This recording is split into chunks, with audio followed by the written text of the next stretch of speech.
Assalamualaikum warahmatullahi wabarakatuh dan selamat sejahtera. Bak kata pepatah, tak kenal maka tak cinta. Jadi izinkan saya perkenalkan diri. Nama saya Saidatul Husna binti Sabirin dan saya berumur 12 tahun.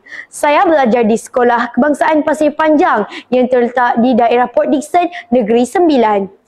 Kod sekolah saya ialah NBA 2010. Hobi saya ialah membaca buku dan melayari internet, manakala cita-cita saya ialah menjadi seorang ustazah. Dalam video ini saya merasa amat terja untuk kongsikan mengenai sesebuah buku yang telah saya baca, iaitu buku yang berjudul Zakba Ahli Fikir dan Ahli Bahasa. Di dalam buku ini terdapat banyak isi menarik, jadi ayuh kita dengarkan. Buku ini adalah hasil karya oleh seorang penulis wanita yang bernama Asmah binti Haji Omar. Ia diterbitkan pada tahun 2014 oleh Dewan Bahasa dan Pustaka. Buku ini mempunyai 262 halaman bercetak dan mempunyai 13 bab. Buku ini mengisahkan mengenai kehidupan tokoh bahasa yang tidak asing lagi, iaitu Pendeta Zakba.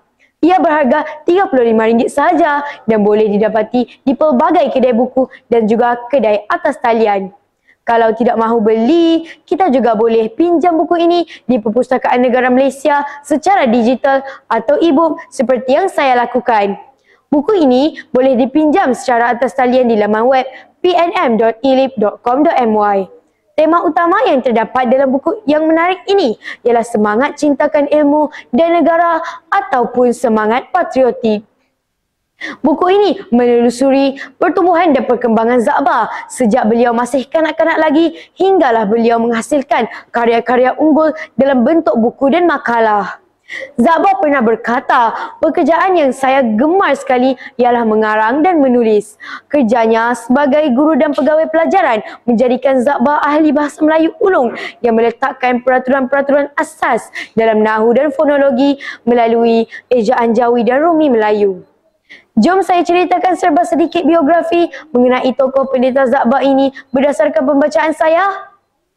Nama penuh beliau ialah Zainal Abidin Ahmad, juga dikenali sebagai Zakba, merupakan seorang sastrawan dan pemikir Melayu keturunan Minangkabau yang giat menulis sekitar tahun 1940-an.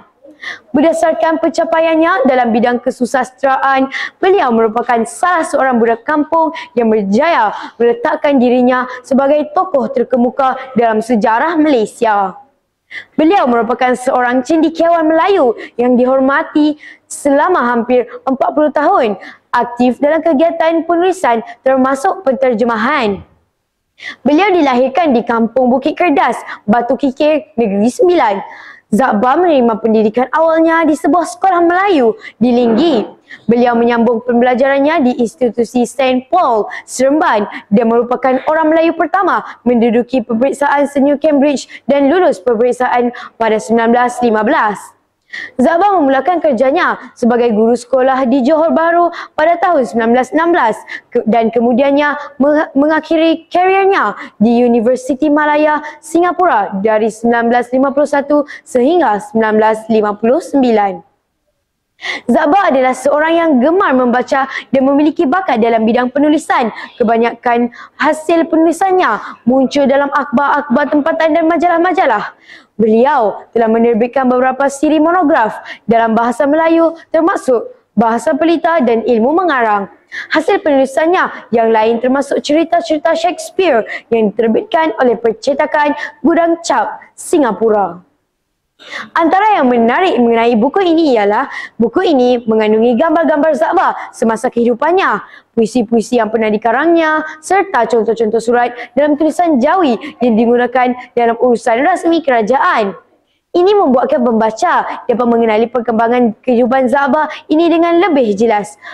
Akhir sekali, ingin saya katakan buku ini sangat bagus untuk dibaca kerana dapat membuatkan kita kenal mengenai salah satu tokoh yang penting dalam perkembangan bahasa Melayu di negara Malaysia ini. Sumbangan dan hasil kerjanya telah menjadi sumber rujukan para cendekiawan masa kini. Semoga dengan resensi buku yang telah saya buat membuatkan ramai yang ingin membaca buku ini. Sekian, terima kasih.